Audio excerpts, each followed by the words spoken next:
नमस्कार।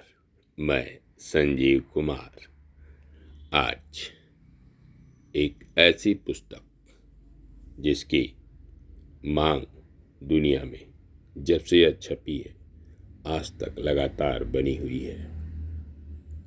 लोक व्यवहार प्रभावशाली व्यक्तित्व की कला, Hindi translation of how to win friends and influence people, जिसके लेखक हैं डेल कार्नेगी।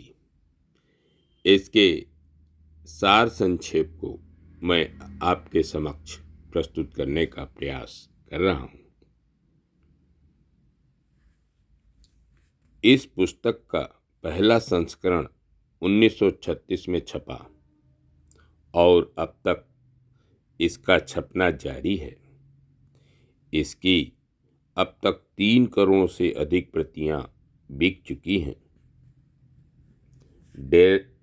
डेल कार्नेगी कहा करते थे कि 10 लाख डॉलर कमाना आसान है, परंतु अंग्रेजी भाषा में एक वाक्यांश लोकप्रिय करना मुश्किल है। How to win friends and influence people एक ऐसा ही वाक्यांश है। इस पुस्तक का अनुवाद लगभग सारी लिखी जाने वाली भाषाओं में हो चुका है। हर व्यक्ति के लिए अपने क्षेत्र से जुड़े व्यक्ति को प्रभावित करना सबसे बड़ी चुनौती होती है। इस पुस्तक को लेखक द्वारा पहले जिया गया है, तब लिखा गया है। अपार अध्ययन, अथक परिश्रम और अनेक महान व्यक्तियों से साक्षात्कार का रस है यह पुस्तक। इस पुस्तक का एकमात्र लक्ष्य यही है कि आप अपनी सोई हुई क्षमताओं तथा शक्तियों से भली भांति परिचित हों, ताकि आपका जीवन सुखमय बन सके।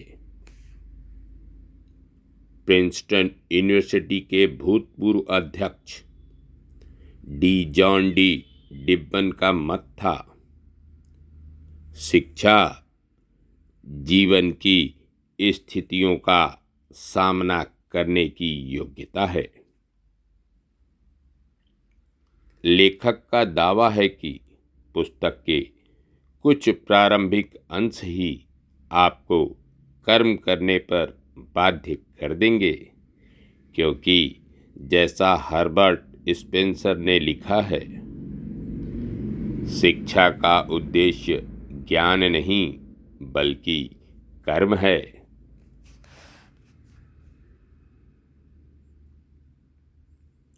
शहद इकट्ठा करने के लिए मधुमक्खी के छत्ते पर लात नहीं मारते। महान मनोवैज्ञानिक B.F. स्किनर ने सिद्ध किया है कि आलोचना से कोई सुधरता नहीं है, बल्कि आपके उस व्यक्ति से संबंध जरूर बिगड़ जाते हैं। किसी की आलोचना से पहले समझें कि उसने ऐसा क्यों और किन परिस्थितियों में किया या करना पड़ा। सबको समझ लेने का मतलब सबको माफ कर देना ही होता है।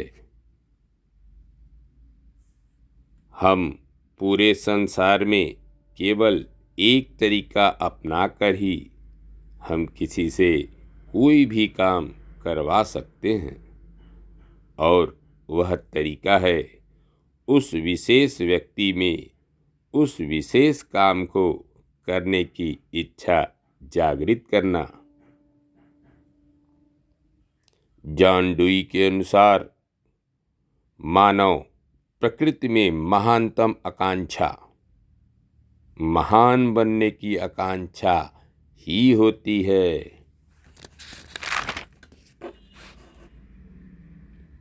अमेरिकी लेखक सिगमंड फ्रायड ने कहा है, किसी भी कार्य को करने के पीछे व्यक्ति की दो मूल इच्छाएं होती हैं, महान बनने की अभिलाषा और सेक्स की आकांक्षा। विलियम जेम्स ने बताया कि हर व्यक्ति मन की गहराई से यही चाहता है कि उसे प्रशंसा, सम्मान मिले, उसे सराहा जाए। अर्थात सारी तृष्णाएं तो शांत हो जाती हैं, केवल यही वह मानवीय भूख है जो स्थायी है। और जो व्यक्ति इस प्रशंसा की भूख को संतुष्ट करने में सफल हो जाता है, लोग पूर्ण रूप से उसकी मुट्ठी में बंद हो जाते हैं। दूसरे लोग उससे इतना प्रेम करने लगेंगे कि उसके शव को दफनाने वाले तक उसकी मौत पर शोक मनाएंगे। एंड्रयू कार्नेगी की सफलता का रहस्य था कि वे हमेशा ही अपने सहयोगियों की सार्वजनिक तौर पर और अकेले में भी खूब प्रशंसा किया करते थे। अपनी कब्र के पत्थर पर भी कार्नेगी ने अपने कर्मचारियों की प्रशंसा की थी। स्वयं के लिए उन्होंने एक जबरदस्त स्मृति पत्र लिखा था। यहाँ पर वह व्यक्ति सोया पड़ा है जिसे मालूम था कि अपने से चतुर लोगों को अपने आसपास कैसे इकट्ठा किया जा सकता है। संक्षेप में, सच्ची प्रशंसा करने की योग्यता अत्यंत महत्वपूर्ण है, क्योंकि इससे लोग वही करने लगते हैं जो आप उनसे कराना चाहते हैं। धन्यवाद। नमस्कार। शेष अगले अंक में।